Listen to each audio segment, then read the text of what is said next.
there before he falls! The soldiers were seconds away from lowering the casket into the earth until the dog did something that stopped the entire military funeral in its tracks. No one believed the dog. Not the decorated officers in their dress blues, not the grief-stricken family in the front pew, not even the military doctor who'd signed the official death certificate. Everyone thought Noah, the battle-hardened golden retriever, was simply mourning his fallen handler. But if they had listened just a little closer, the truth beneath that flag-draped coffin would have shattered every certainty in that chapel. This was the day a dog refused to let a soldier be buried alive. The memorial chapel at Fort Bragg stood heavy with silence. Inside that coffin lay Sergeant Daniel Orion, 24 years old, explosive ordnance disposal specialist, dead 3 days from a blast that never should have happened. But Noah refused to accept it. Each time someone tried to pull Noah away, he resisted with all his strength, whining, twisting, planting his paws into the chapel floor like a fearless guardian. Master Sergeant Williams approached with gentle hands. "Come on, boy. Let him rest. He's gone." Noah pressed closer, his nose working frantically along the coffin's seam, searching, confirming, knowing. The chaplain prepared to begin, but then Noah's barking changed. Louder, sharper, urgent. It wasn't sadness, it was a warning. The same bark he'd used in the field when he'd detected threats. Soldiers exchanged uneasy glances. Daniel's mother leaned forward, confusion crossing her tear-stained face. Why was this dog so frantic? They begged Noah to calm down, but he wouldn't move an inch. He was protecting something inside that coffin. Then suddenly, Noah stopped barking. Completely. He slowly lowered his body to the ground and placed his ear flat against the coffin, listening. And what he heard would force them to do the unthinkable. Open a sealed military casket. The chapel fell into absolute stillness. Noah's tail stopped moving. His breathing slowed. His entire body stiffened with focus. Something inside that flag-draped box had caught his attention. Something no human could sense. Captain Morrison watched with growing unease. This wasn't mourning. This was Noah's detection position, the exact posture he took when he'd found explosives, when he'd saved lives. Noah nudged the coffin, gently at first, then harder, more insistently. A soft gasp filled the room. One woman swore she heard something faint. Lieutenant Rodriguez moved forward and knelt beside the coffin, placing his hand on the wood. "I'm not feeling anything, sir." 10 seconds crawled by like hours. "Wait." His eyes went wide. "There's something, like a vibration." Other soldiers rushed forward. Chaos erupted in whispers. "I feel something. That's not possible." But Noah hadn't moved, still locked in perfect detection position. A low whine built in his chest, frustration. "Why aren't you listening?" Then it happened again, clearer this time. A soft thump from inside the sealed coffin. The sound was impossibly soft, yet it ricocheted through the chapel like a gunshot because of what it meant. Because the dead don't make sounds. And Noah's head snapped up, his eyes blazing with certainty. He released 3 sharp barks, the exact signal he'd used 47 times in combat.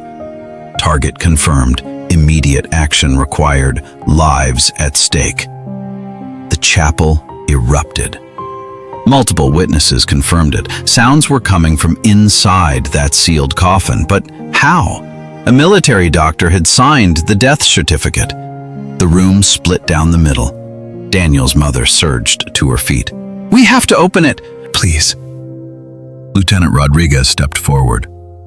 "Sir, Noah's never wrong. Not once." But the military doctor stood firm. No pulse, no breathing. He's been dead for 3 days. The chaplain shook his head. This is grief manifesting as false hope. A general stepped forward, voice like iron. Opening a sealed casket without authorization could be a court-martial offense. Daniel's father, a retired colonel, stood trembling. Maybe protocol is wrong. Maybe we bury our sons too fast. In the stillness, Noah's barking erupted again. 3 sharp barks. Pause. 3 more. Captain Morrison stared at Noah. 47 explosive devices detected. 0 false positives. Never wrong. Morrison made the decision that would either save a life or end his career. Everyone step back. I'm opening this coffin. The general's voice cracked like a whip. Captain, you are not authorized. Morrison didn't turn around. Then relieve me of command, sir. He knelt beside the coffin, closed his eyes, concentrated. 5 seconds. Nothing. 10 seconds. Still nothing. 15 seconds. Then he felt it. Faint but unmistakable. Thump. Morrison's eyes snapped open, wild with disbelief. His hands pressed harder against the wood, trembling. The thump. The thump. The thump. Morrison looked up at the frozen crowd and spoke 4 words that shattered everything. He's alive in there. Morrison's voice cracked like thunder. Open this coffin now! 4 members of the honor guard moved instantly. The American flag was lifted with reverent precision. The clasps released. Click, click, click. The lid began to rise, inch by agonizing inch. Through the growing gap, Daniel's face became visible, pale, unnaturally still. But then, his chest, someone whispered. Movement, shallow, barely perceptible, rising, falling, rising. A breath. The chapel exploded. Screams, sobs, prayers. The unit medic vaulted over a pew. Pulse present, weak but steady. He's hypothermic. Morrison was already on his radio. Medical emergency, code red. Living soldier declared KIA. Need immediate transport. The medic checked his watch. 8 minutes before brain damage. We need to move now. Soldiers tore off their jackets, layering them over Daniel. Amid the frenzy, Noah remained calm. He stepped closer and placed a single paw on Daniel's hand. Daniel's fingers, barely, weakly, twitched. Recognition. The bond confirmed. Daniel's father said it aloud. We were going to bury him. Daniel's mother collapsed into her husband's arms, the folded flag pressed between them. Her sobs tore through the chapel. My baby. Oh God, my baby. Someone checked the funeral schedule. The burial at Arlington was in 90 minutes. The grave had already been dug. If Noah hadn't been there, if Morrison hadn't trusted him, Daniel Orion would have been buried alive in Arlington with full military honors, while his heart still beat. The stretcher rolled toward the ambulance. 1 V-line inserted, oxygen mask secured, warming blankets wrapped tight. Noah pressed against the stretcher's side. A paramedic blocked him. Sir, the dog can't... Morrison's voice cut through. That dog just saved his life. He rides in the ambulance. The doors slammed shut. 8 minutes to the hospital. Inside, Daniel's vitals were climbing, heart rate increasing, 42, 48, 52 beats per minute. Body temperature rising, 83 degrees Fahrenheit, 85 degrees Fahrenheit. Noah's head rested on Daniel's chest, feeling each heartbeat strengthen. The hospital doors exploded open. The trauma team rushed Daniel inside. The lead doctor didn't slow down. Let him! That animal detected life nobody else could! Noah lay down in the corner, but his eyes never left Daniel. He hadn't eaten in 12 hours. His paws were bleeding from clawing at the chapel floor, but he wouldn't move until he knew Daniel was safe. In the waiting room, time became torture. Daniel's family and soldiers gathered in prayer. Morrison stood with Daniel's parents. 1 hour crawled by, then 2. Noah remained by the ER doors, hadn't moved, hadn't slept, just waiting.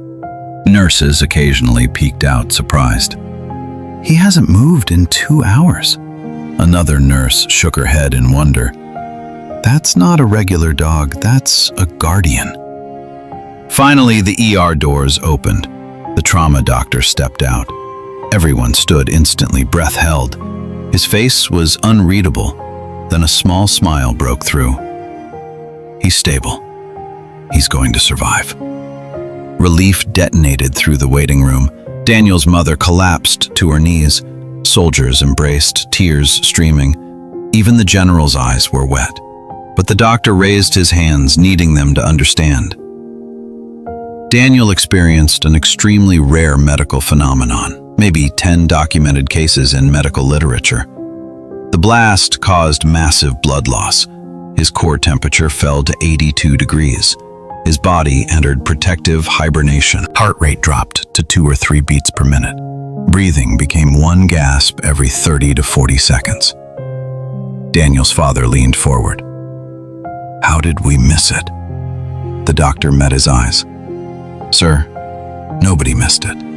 This condition perfectly mimics death. In combat conditions with limited equipment, Daniel appeared dead by every measurable parameter." He paused, looking toward Noah. But that dog somehow heard a heartbeat at 2 beats per minute that no human could detect. In 30 years of military medicine, I have never seen anything like this. Morrison's voice was thick. Noah knows Daniel better than any machine. He knew it didn't match Daniel's dead signature. It matched his barely alive signature. The doctor's final words hit like a hammer. If that funeral had proceeded, Daniel would have been buried with maybe 30 minutes of oxygen left. Noah saved it within the narrowest possible window. Daniel's mother whispered, "Can we see him?" The doctor nodded toward the ER. "But there's someone who should see him first." He opened the door. "Come on, boy. He's waiting for you." Noah entered carefully. Daniel lay in the bed, still unconscious but transformed. Monitors beeped steadily, 68 beats per minute. Color was returning to his face. Noah placed a paw on the bed's edge and laid his head beside Daniel's hand. Exhausted. Job complete. He could finally rest. Then Daniel's fingers twitched. Noah's eyes snapped open. Daniel's eyelids fluttered. They opened, unfocused but seeing. His gaze found Noah and locked on. The smallest smile crossed his lips. His voice came out, barely a whisper. "Good. Boy, you didn't give up." Noah's tail moved once. "Just doing my job." The door opened quietly. Daniel's parents and sister entered with reverent silence, tears streaming.